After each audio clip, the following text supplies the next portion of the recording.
So go on again. Hizo biti ya piko ukiwa maybe uko mahali alafu usikie kweli kwamba imekukuza. Hey man.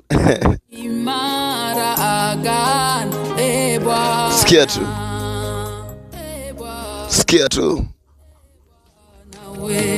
Haya, nilikuwa niulize hivi man. So unajua tu mimi napenda hivi. Kama mi brother Bruce. So nilikuwa tu niulize hivi, huyo mtu ulipatana naye, huyo mtu uko naye, alikupata aje? Alikupata aje? Mlimita aje naye?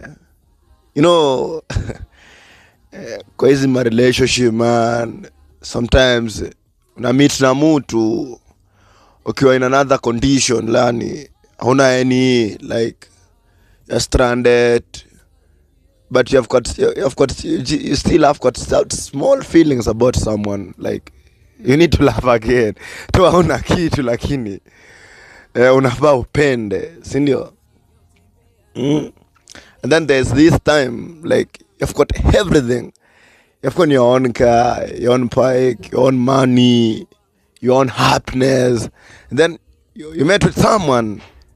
Someone. And then you have got the feelings na hapo hivi iko juu zaidi hata kuliko tamani uko nazo. Hizo mado, hizo mamiela uko nazo. You feel like mtoe mtu out daily, you spend more than 100,000.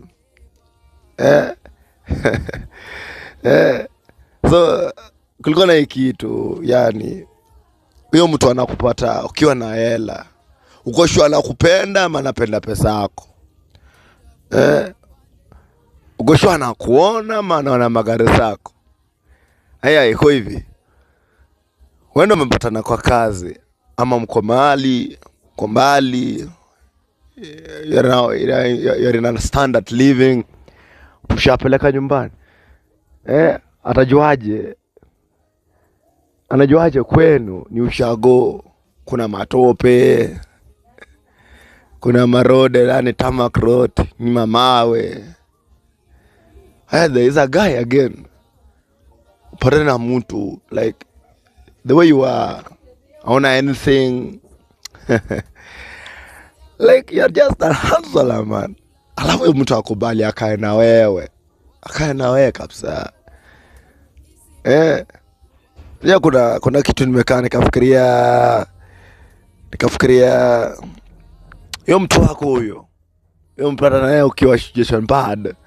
Man, mtunze tu na mkae naye. Si kila mtu anakupali ukae naye kwa maisha. Wenda ukiwa nazo ama una. Si kila mtu. Wengine wanaweza kupata kwa kazi man. Hakujui kwa area iko aje. Afika kwenye unaishi. Afiki area zako kwenu. Na mmekuwa mkimeclava suka outside. Alafu mkifika kwenu man, anza kudharau, kutaki. Kutaki kamwe. Like because the way they saw your home, they say your own room, flow where uko, like they don't know inside you. Hawajui nini iko ndani yako. Hakuna kuambia tu huyo mtu ulimpata ukiwa in a bad situation, alafu bado nakubali ukae naye. Ukiambia mi babes na kitu, anakubali tu. Tunza bro. Tunza.